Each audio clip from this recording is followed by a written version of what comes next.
Okay, I think we'll get started. I'm really pleased to be with you today in this virtual format. I am going to introduce the presenters today. I'll start with myself. I'm Sarah Birkin. I'm an associate professor in the Department of Implementation Science at Wake Forest School of Medicine. And I have with me today Emily Haynes, who is a T32 postdoctoral fellow in the Cancer Prevention and Control program, also at Wake Forest School of Medicine. Alex Dopp, who is an associate behavioral and social scientist at the RAND Corporation. Zach Landis-Lewis, who's an assistant professor of learning health sciences at the University of Michigan Medical School. And Erin Lyon, who is an associate professor at the University of Washington Department of Psychiatry and Behavioral Sciences. So to kick us off today, I'd like to start off by asking you to go ahead and visit menti.com. And I'm going to go ahead and put that in the chat box right now so you can click on it or copy and paste it and put it into your browser using the code listed in the chat. And let us know one word that comes to mind when you think of user-centered design. And we acknowledge that you very likely don't have much background in user-centered design, and that's okay. This is just an opportunity for us to get a sense of where everybody's head is with respect to this topic. All right, so I'm seeing mHealth and participation and collaboration, customization, tailored, this is great. Empathy, stakeholder, prolonged, workflow. I'm going to give you all another 30 seconds or so to enter this. It'll be interesting to see how this shakes out over the next 30 seconds.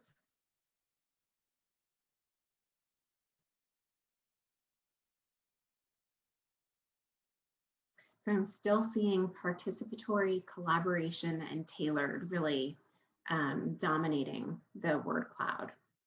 So I think this is a good time to, I'm going to stop my share.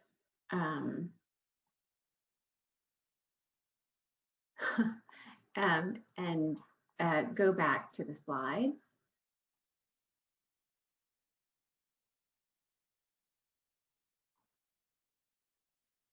And hand things over to Emily Haynes, who's going to talk about an overview of user-centered design in the context of previous research. So Emily, go ahead and let me know when you'd like me to advance this. Sure, thanks, Sarah. So I'm Emily Haynes, and as Sarah mentioned, I'm a postdoctoral fellow in cancer prevention and control at Wake Forest School of Medicine.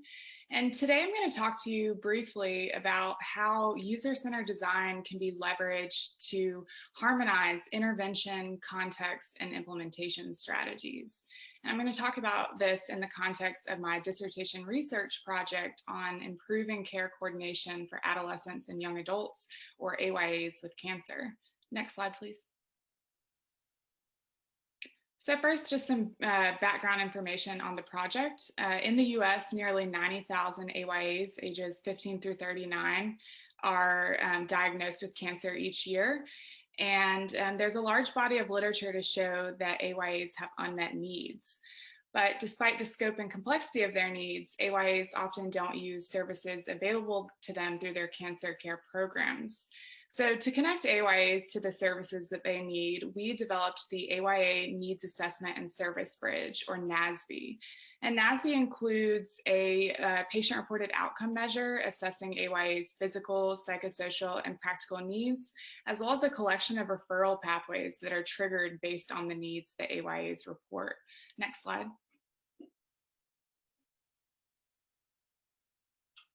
So we use this three-step user-centered design framework to design NASB. Because we had a prototype in mind already, an existing tool called the Cancer Needs Questionnaire Young People, or CNQYP, we started with this bottom step. And specifically, we conducted usability testing to review and refine the CNQYP. The next step is understanding users and contexts. And for our project, key users included AYAs and AYA providers and staff. And our context of interest was the University of North Carolina Lineberger Comprehensive Cancer Center. And in this step, we used ethnography to generate an in-depth understanding of users and context. In the next step, data on users and context is used to generate design solutions or prototypes. In our case, we conducted a series of prototyping workshops with users to develop our NASB prototype. And then once prototypes are developed, they are vetted by observing users' interactions with them, rounding out the user-centered design cycle. Next slide, please. So we integrate, go back one, sorry. We integrated this three-step user-centered design framework into Proctor's conceptual model for implementation research, which demonstrates the relationship between an intervention, its implementation, and associated outcomes. And you'll see in the middle of this user-centered design process, next, an embroidering analogy where the black thread represents an intervention, the blue fabric represents the context into which it is implemented, and the red needle represents implementation strategies used. So in this analogy, each component must be considered with respect to the other two. So for example, if you use too thick of a thread or too large of a needle, you might damage your fabric. And central to my work is the proposition that leveraging user-centered design can help us to achieve this harmonization among intervention, context, and implementation strategies. Next. You'll also see in this model that usability and usefulness, which are two target outcomes in user-centered design, have been added as outcomes. And this is based on existing literature positioning them as proximal determinants of implementation. So usability, which Aaron will talk more about later, is the ease with which patients and providers can use an intervention in practice. So for a needs assessment, usability includes things like, do AYAs understand the questions? How long does it take them to complete it? And are they okay with that? Do providers have the knowledge that they need to administer the needs assessment? Usefulness is the extent to which an intervention achieves its intended goals. So for a needs assessment, usefulness includes the extent to which information collected on that assessment is actually linked to service provision. So once an AYA fills out this needs assessment, then what is actually done with that information? So per this model, leveraging user-centered design to design NASB for implementation in context should promote its usability and usefulness, and subsequently its achievement of target implementation, service, and patient outcomes. And now I'd like to just touch on how user-centered design can inform each of the three components of this embroidering analogy. Next slide, please.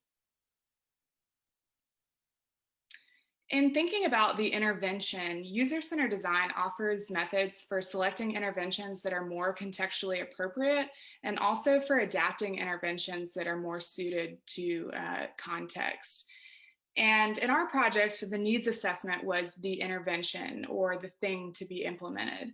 And as I mentioned, we started with an existing tool, the CNQYP, and used user-centered design methods to adapt the CNQYP to promote its usability and usefulness. And specifically, we conducted usability testing, including a survey and cognitive interviews with AYAs to identify usability and usefulness issues with the CNQYP. We also engaged providers in a concept mapping exercise where they were asked to rate the importance and actionability of each CNQYP item. We then engaged a multidisciplinary design team comprised of both patient and provider representatives in several prototyping workshops where we used usability testing data to refine the CNQYP and generate our NASB prototype. Next. Important to user-centered design is the visual and interactive presentation of data for stakeholders to interpret. So for example, for one of our workshops, I created a deck of cards representing items to consider eliminating or revising. And each card included usability testing data with respect to that item. And during the workshop, design team members interacted with the cards and used stickers to vote on whether to eliminate or revise items. Next slide, please.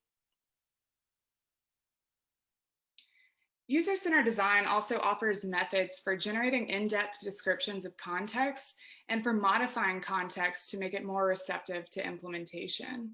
So in our project, the target context was the AYA program in UNC Lineberger's Comprehensive Cancer Center. And we used ethnography and other contextual inquiry approaches from user-centered design to assess context, identifying user and contextual factors to consider in the design and implementation of NASB. And user-centered design also offers methods for translating those user and contextual factors into context modifications needed to facilitate intervention delivery. For example, next, we used a storyboard that looked like this to walk through the various pieces of NASB delivery. And for each piece, I primed design team members with relevant contextual data, and then we collaboratively specified the context modifications needed to deliver NASB, for example, changes in provider workflow. Next. We then vetted what we came up with personas like these, which allow you to consider various user groups in a really concrete way. So for example, these two personas allowed us to consider AYAs with frequent inpatient stays and AYAs with infrequent appointments to make sure that NASB accommodates these different user groups. Next. And finally, we used a method from user-centered design called scenarios of use to vet our delivery specification against the various types of appointments that AYAs might have, as pictured in this flow chart. So for example, one of our scenarios included labs plus treatment plus clinical visit, while another scenario included just treatment. Next slide, please.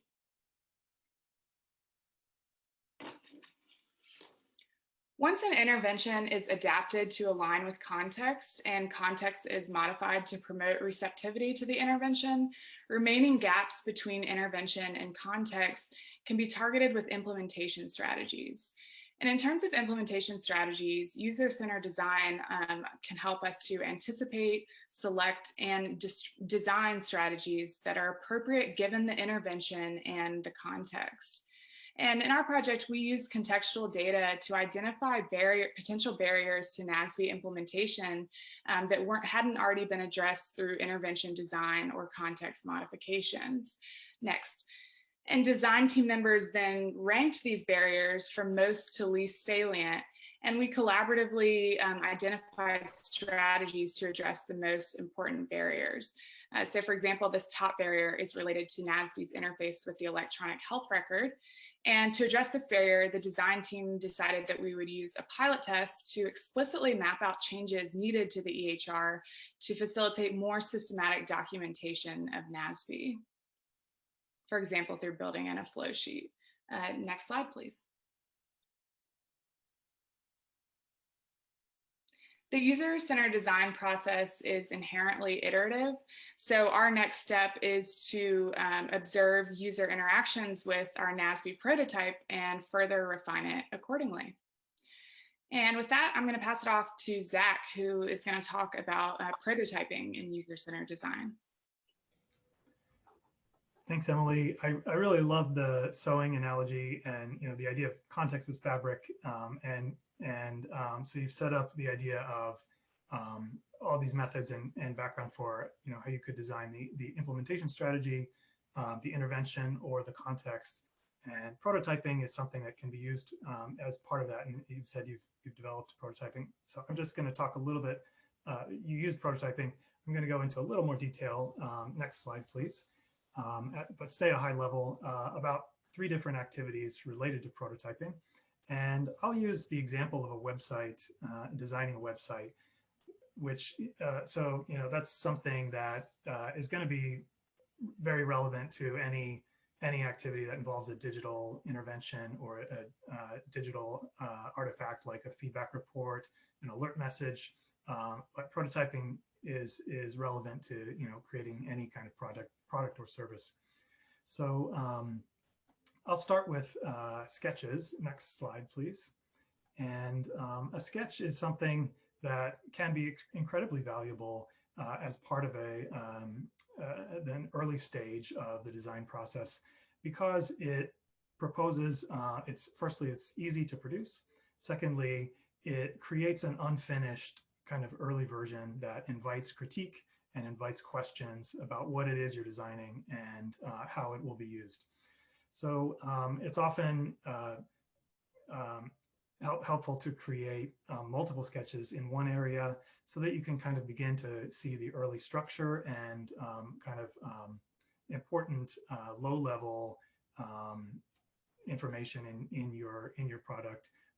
And so this isn't useful for detailed feedback, but it's something that can be very easy to critique, especially if you're working with participants who may not feel comfortable kind of critiquing the ideas you're putting forward. And ideally, you're involving them in creating sketches too. So they're easy to create and easy to critique.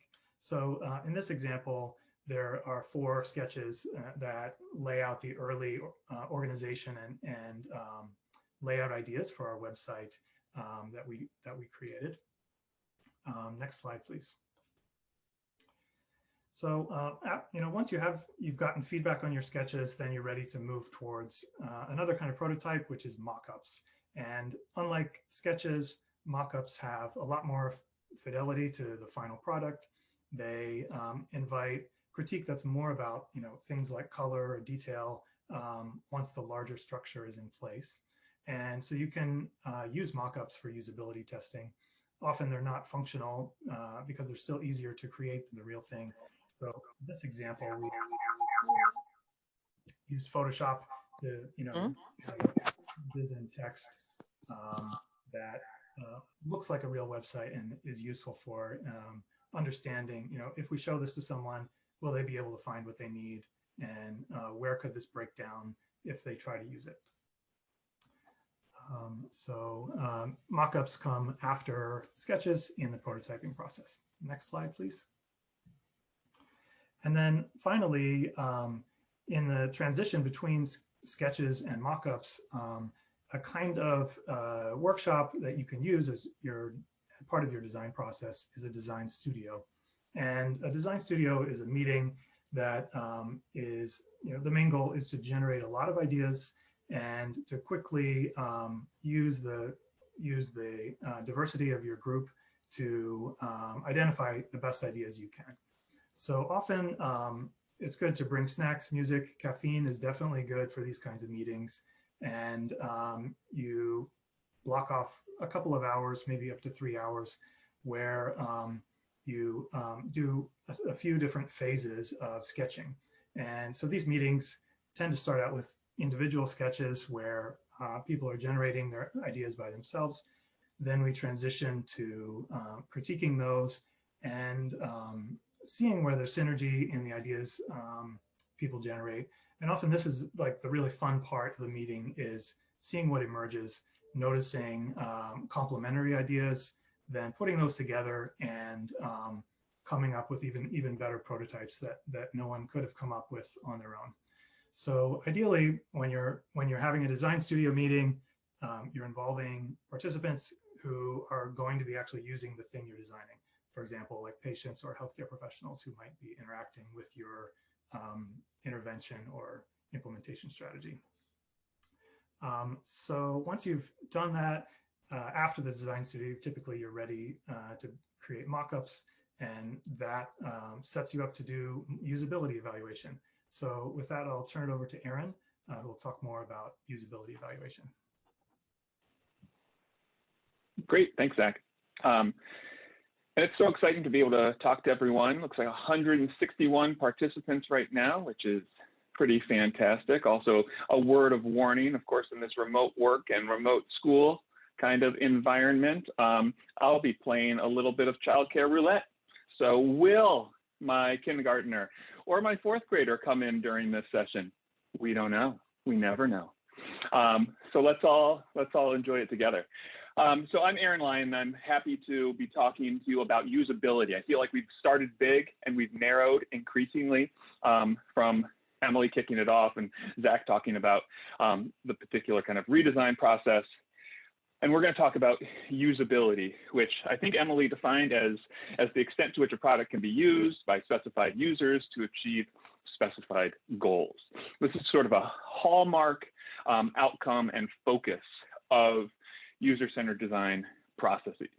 I have the pleasure of co-directing the methods core with Sean Munson, also at the University of Washington, of the UW Alacrity Center, which is really focused on the integration of implementation science and user-centered design or human-centered design. We tend to use those relatively interchangeably, although some people would fight you to the death about the distinctions. But moving forward, next slide. We think of usability as the sort of key upstream determinant of implementation, as predictive of both implementation and service outcomes. And if you go to the next slide,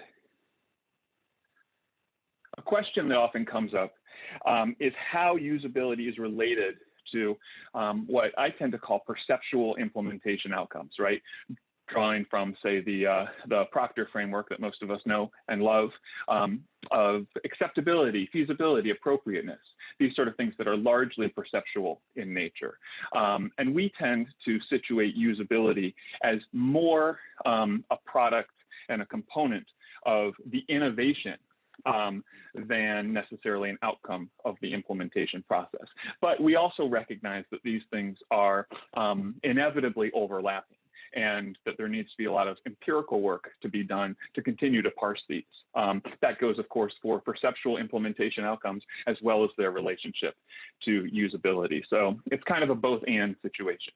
They are both overlapping and distinct.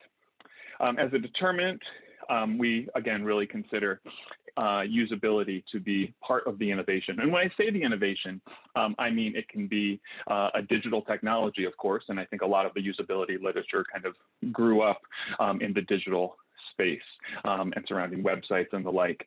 It can also be a complex psychosocial intervention in mental and behavioral health. We have a lot of these kinds of complex interventions in psychotherapies, and it can also be an implementation strategy.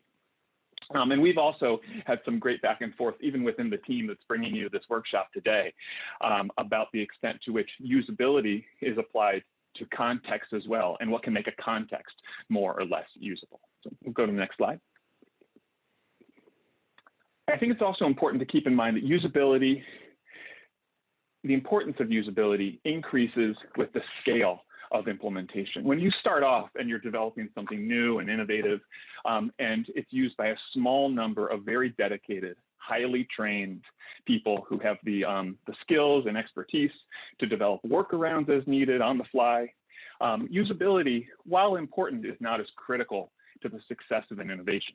We saw this in the early days of computing, when the only people who were using computers were highly sort of technical, kind of early adopters. And usability wasn't so important then. But as scale increases, the usability of any sort of innovation becomes rapidly more important. And that's just what we're trying to communicate here. And this is true for a lot of our complex health interventions, which may be developed in academic medical centers with perhaps highly motivated graduate students with a lot of support. But as you move quickly outside of those kinds of settings, usability becomes so much more important. Next slide. So there's a lot of ways to evaluate usability, and we're not going to touch on all of them. We don't have nearly enough time for that. And this is not an exhaustive list either. Some are cheap, quick, and dirty. Some are much more expensive. These are generally in increasing order of expense, but also sometimes in increasing order of payoff. Today, we're going to focus on, if you just click really quick, on quantitative instruments because it's circumscribed and small and something we can kind of get into your hands in this workshop and in this medium. So quantitative instruments that evaluate sort of how usable something is or isn't can be really useful. They can be useful for tracking things over time. And they tell you how, kind of how broken something is, but they don't tell you why. And so I just want to put that caveat out there. They can't necessarily tell you how to fix it. Most usability evaluation kinds of processes are mixed methods inherently because you need to be able to track something and have some kind of benchmark over time to be able to evaluate whether you're making an impact, whether you're creating a better innovation, a better intervention, a better implementation strategy. But in order to figure out what's going wrong, what usability issues are driving that rating, it's important to be able to go beyond simply using a quantitative instrument. Next slide. So here's some examples of quantitative instruments that we like to use in the UW Alacrity Center. Again, by far not exhaustive. There's a lot of other great work out there, and we're not dictating to you in any way that these are the instruments you must use. But they're instruments that we found useful, in part because of their sort of parsimony and pragmatism. And they're all based on an instrument that we didn't create, which is the system usability scale, which is probably one of the most widely used usability assessment instruments out there. And it's intended primarily for digital technologies. And so we adapted it to apply to both interventions and to implementation strategies. So we have different versions of this that we use across products and across projects in the UW Alacrity Center. Total scores for this, and we're going to put some information about how to score this, each of these instruments, and they follow the same scoring rubric into the chat. Total scores are done by tallying all the item scores, and these are each only 10 items. So it's a very sort of, it's intended and often referred to as a quick and dirty method for usability evaluation. And that is so that you can rapidly track things over time as you continue to iterate, as I think Emily and Zach were talking about, is sort of another hallmark of human-centered design. So after tallying the 10 items, you multiply times 2.5 to get a score with a max of 100. So if we go to the next slide, we're going to jump into the activity. After I show you just a little information about interpretation, we're going to get back to this with some of our discussion in our activity. So I'm not going to walk through all the specifics of the interpretation of the different instruments we're going to be presenting to you today. This all comes from the system usability scale, and an important caveat to all of this is that the application of some of these cutoffs and ranges for the system usability scale may or may not apply to the intervention usability scale or the implementation strategy usability scale. We simply don't know. We've been conducting some work in order to look at the psychometrics of these different instruments and to determine whether they have a unitary factor structure or not. But the jury's still out for the time being, and this is a sort of rapidly developing, both within the UW Alacrity Center, but also in general, a sort of rapidly developing area to consider how to apply these types of constructs and these types of instruments to more sort of socially mediated processes like we tend to see in our psychotherapies and behavioral health, and implementation strategies, the bulk of which wind up being socially mediated complex processes as well. So let's go to the next slide and tell you what we're going to ask you to do. And I will also welcome my co-presenters here to jump in and provide any additional context that I might leave out. But what we'd like you all to do is to identify a digital technology, intervention, or implementation strategy with which you have interacted, and then complete, depending on whether it's a digital technology, intervention, or implementation strategy, the SUS, IUS, or ISUS. And you can access them there, and I believe the links are also going to go into the chat. After you've taken a few minutes to complete it, again, 10 items, quick and dirty, do the quick scoring. Remember, tally the individual item scores multiplied by 2.5 and have discussions in your breakout rooms about why you rated the innovation as you did. What sorts of things were most salient in your mind as you were completing this instrument? What sort of things jump out at you as the pieces of these particular innovations that are more usable, less usable, and how do you know? And then we're going to reconvene for larger debrief and discussion. Aaron, you might want to quickly answer a question in the chat about if these scales have been validated, just so people have a little information as they decide which ones they might want to use in the breakout. Great question. So I would say they go in decreasing order of validation and sort of, let's say, well-establishedness, from the system usability scale to the intervention usability scale to the implementation strategy usability scale. System usability scale has been around for decades and has been subject to hundreds and hundreds and hundreds of studies. The intervention usability scale, we have one under review paper looking at its factor structure and some other psychometrics. And the implementation strategy usability scale, the newest instrument of the lot, I would presently has no psychometric data that I can share at this time. Great question.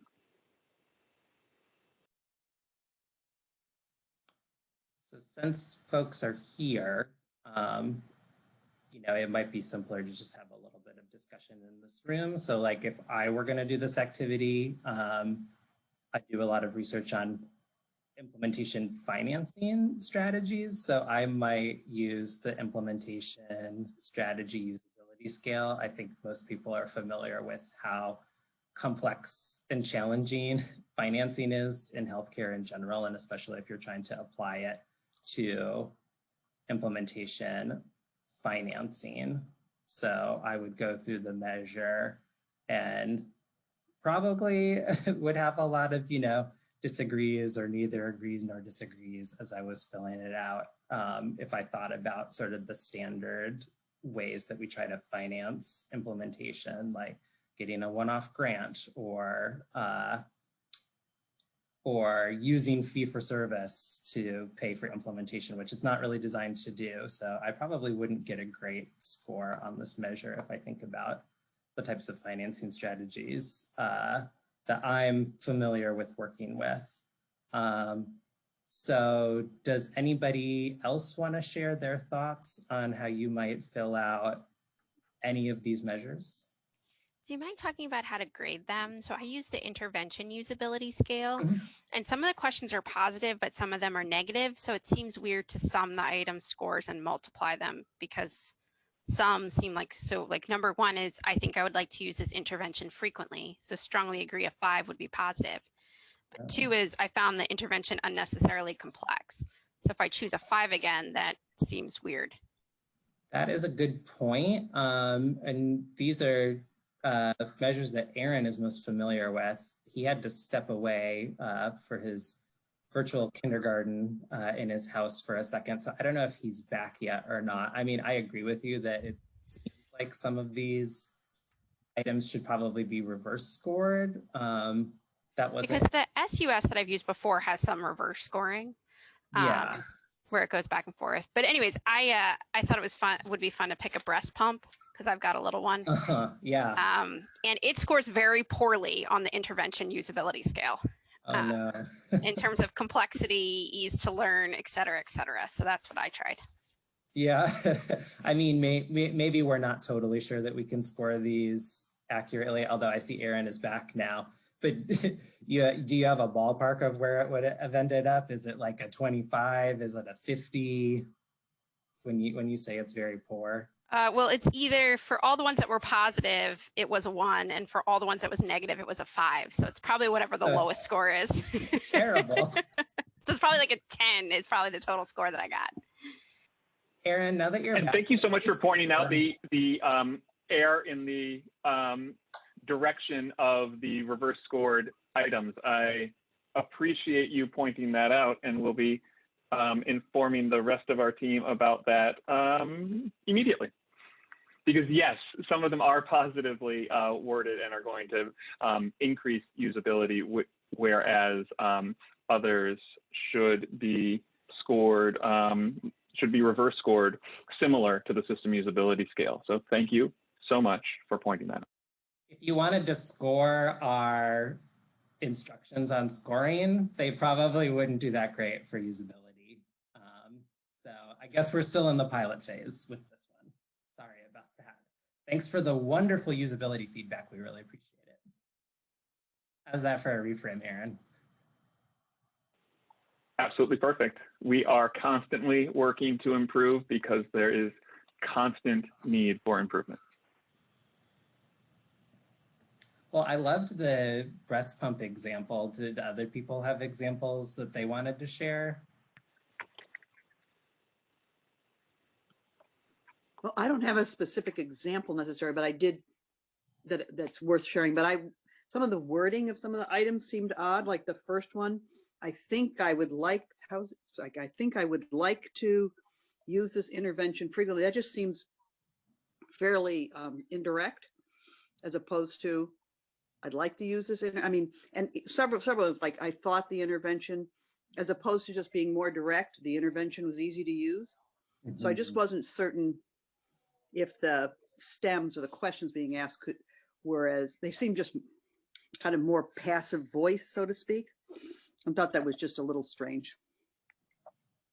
Yeah, this kind of goes back to like a perennial problem that we have in implementation science around fidelity versus adaptation, right? So the language that you all have used, Aaron, really goes back to the original measure, which you didn't develop. And so you're keeping high fidelity to the wording of those items, even though that's a great point that maybe some of the item wording could stand to be refined.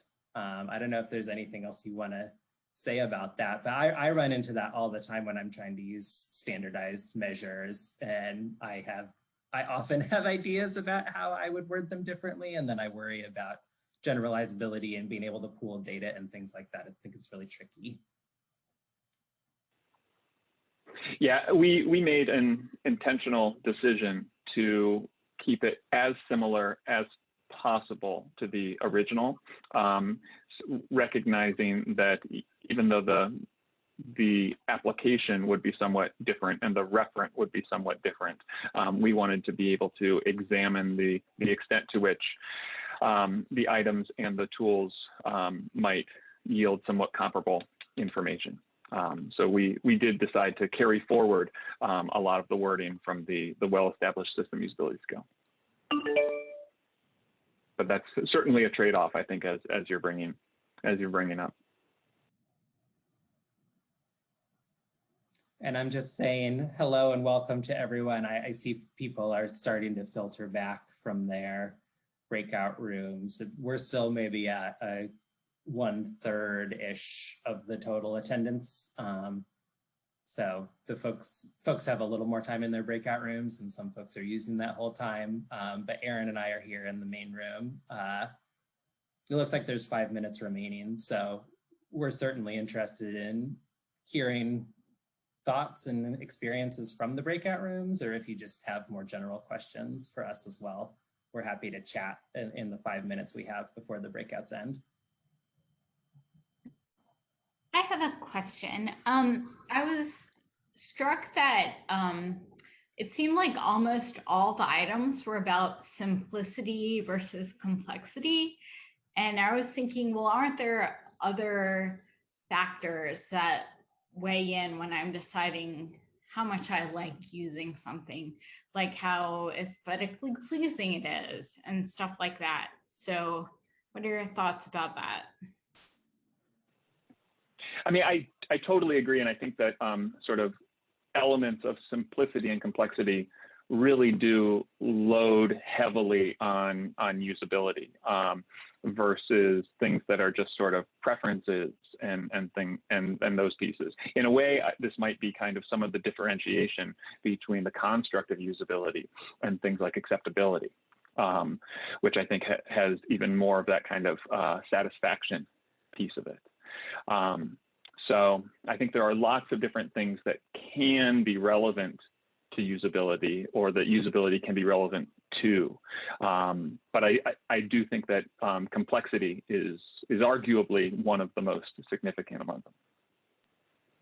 I think it's a great point, though, because I could see a situation where something that is really engaging and pleasing, people might view it as less complex than something that has very similar complexity but feels kind of clunky, or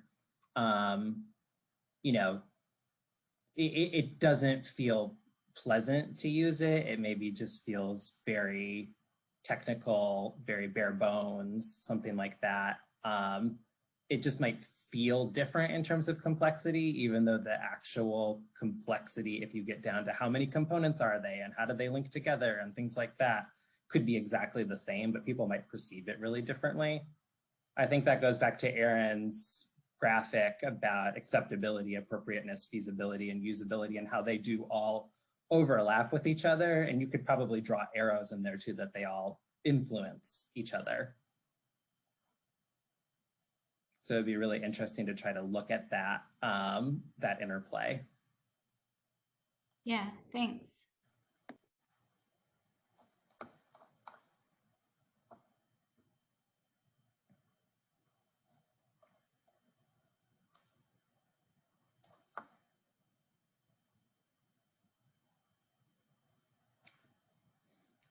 I think someone was trying, oh, I see a question for Aaron in the chat. When would you use the measures? At what stage of the intervention process? I mean, I think that they could be used across a number of different stages for different types of purposes. I think that something like the intervention usability scale could actually be used to inform things like adoption decisions for systems or even individual teams at sort of, you know, let's say an exploration phase of an implementation process.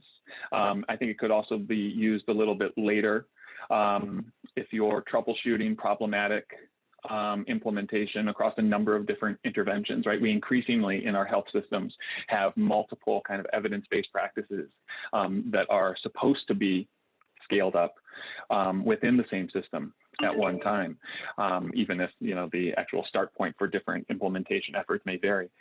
So I think it could be like that, and I think it could also drive an explicit and deliberate intervention redesign process, kind of recognizing that there is no implementation without adaptation, that understanding how much adaptation might be needed, at least from a usability perspective, before embarking on that could also be very useful. Yeah, I feel like the nice part of an iterative cycle is at any point, if you start thinking about these issues, you can just ask yourself, well, where am I right now in this cycle? And then just start going forward through the steps from there. And I think people are probably going to start rejoining in a moment here, but Aaron, there was a follow-up question from the same person about overlap between these concepts and CIFR. Yeah, I mean, I think that some of these concepts or components of usability would best be placed sort of at the innovation or intervention level within, you know, a determinant framework like CIFR. I like CIFR just because of it's sort of so explicit about the multi-level nature of determinants. So I tend to talk about usability as an innovation level determinant. CIFR, of course, borrows a lot of its reference to intervention level determinants from diffusion of innovations and things like that. And I think it's well aligned. Yeah, and the only thing I would add is it looks like the breakout's just ended, so everyone should be coming back. So I agree that the innovation level is really relevant for EBP usability, and that also the implementation strategy usability, you know, that might end up kind of under the process domain.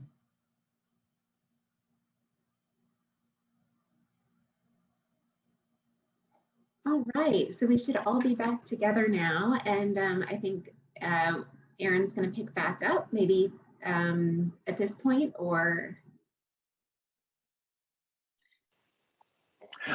Whether it's me or whether it's Alex, I think Alex is a go-to facilitator here, but I'm happy to kick us off. One thing that we recognized, at least in the main room, as a few people floated back in, is that, and I don't know if we communicated this broadly, is that I believe in at least some of the versions of the instrument, we didn't explicitly indicate accurately the reverse scoring that would need to happen for some of the negatively worded items. So apologies about that, and thank you for collectively identifying the need for us to make that change in our materials. But c'est la vie. Yeah, and I'm happy to jump in here now, Sarah. So I'm just going to mention this really quickly, and then that way we might want to, see if there are questions or anything that anyone wants to share from the breakout rooms. But I just am going to re-put the link in the chat here to a Google Doc, which has a list of resources related to this session. And if you take a look at that, you can view it, you can download it. There are methods-oriented resources. So if you want to brush up on methods in this area, start to get a view of all the different ways that you can apply user-centered design, those are really good for that. All the measures that we talked about, there are links and references for them in there. And there's a section about applications in healthcare. So this is mostly writing from our group. It's a little bit of shameless self-promotion, but it will give you a sense of how we think about the overlap between user-centered design, health services research broadly, implementation science in particular. How can you start to put these pieces together and align these overlapping and related in some ways fields that have some common goals, but also some big differences in language and some differences in focus, goals, theoretical orientation as well. So that's where the applications readings can really be helpful for folks. But that's really all I wanted to say here, because I wanted to leave a few minutes for any perhaps burning questions or thoughts that folks had after the breakouts. Oh, and someone asked us to reshare our Twitter handles too, so maybe folks can just drop that in the chat as well. Thanks, Emily. I was doing the same thing, Emily, so thanks. And I think Zach is also on Twitter as well. All right, there you and go. Aaron is. Oh, and Aaron's is up there on the screen right now. Yeah.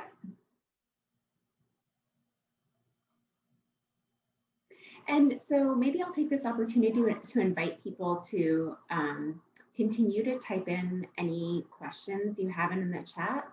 And I'll take this opportunity just to kind of, I was in one session for the entire breakout period.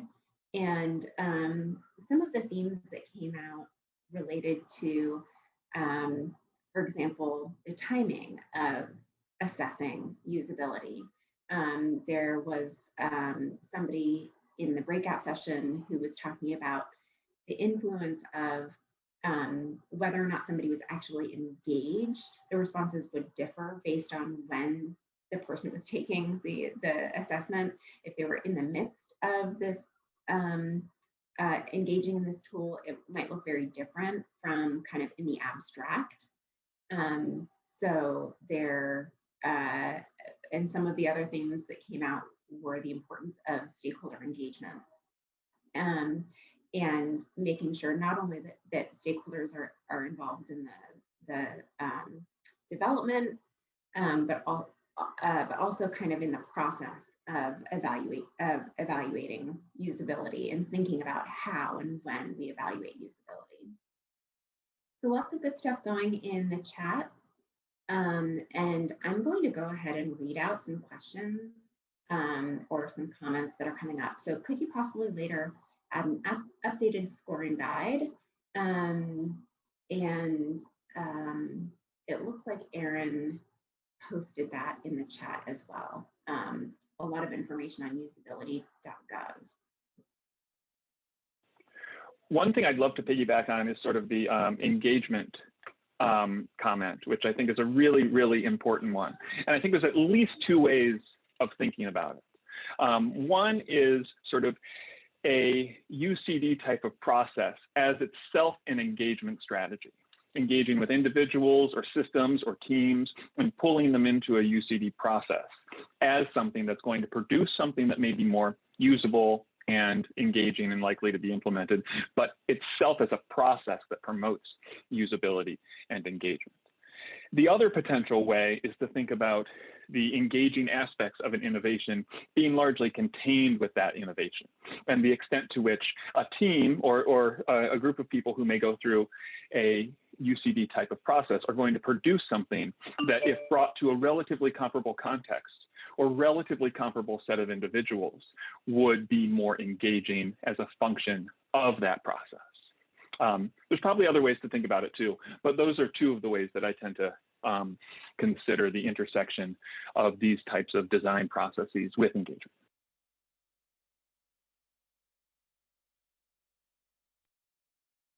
Okay, I see something from Cole Lee here about a conversation for which Zach provided some great insights. The idea that users in implementation work could be organizations, providers, clients, etc. What do you do when a design choice for one of those audiences negatively impacts the experience of another audience member within that system? So he gives the example of perhaps one design decision might make the innovation better for a client patient, but harder for the actual provider. You know, I posed this when I got into user-centered design years ago. I posed this question to a colleague of mine who said, oftentimes there's a lot to be gained at the intersection of these things. And surprisingly enough, there are lots of win-wins to be had. But I'd be curious to know if any of the panelists have experienced something else, these kinds of conflicts that Cole is referring to. I'll just add that, you know, I think this design work is about trade-offs, exploring trade-offs, and that's why, you know, generating lots of ideas and you know, generating personas like Emily showed that represent different requirements or needs from different groups, you know, is important, because that helps you to, you know, navigate your way and explore this whole set of trade-offs between, you know, different needs and different users. In our group, we kind of noticed how, you know, a lot of the thinking comes from digital design and, you know, this kind of one-on-one relationship between a user and a product or a screen, that, you know, it's like a very unidirectional thing. But I think that's part of that for me, it brings out the importance of, like you mentioned, Sarah, having stakeholders participate in the process and bringing their kind of deep understanding of the context and the requirements to the creation of artifacts and prototypes.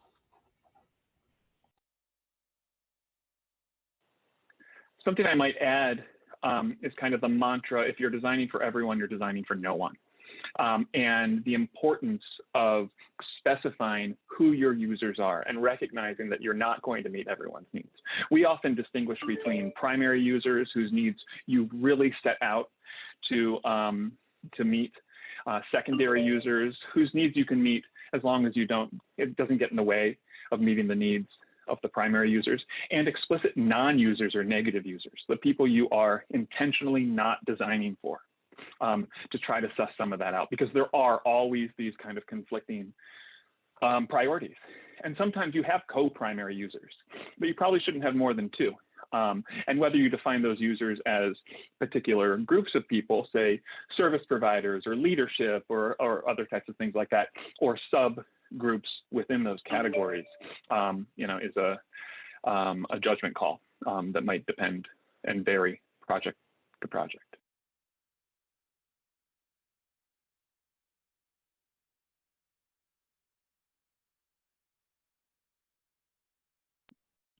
I'm going to admit that I'm scrambling to see when this session ends to make sure that we're not overstaying our welcome. Help. We're about 5 minutes over. Okay, great, good. Okay, just enough time to wrap up. And, you know, we may have been, thank you so much, Sandy. It ended 5 minutes ago. So we really appreciate your time, all 90 of you 89 who are sticking around to the very end. Thank you so much. Please feel free, I hope I can speak on behalf of my colleagues, to feel free to reach out to us with any questions and ideas for projects. Thanks so much, everybody. Take care.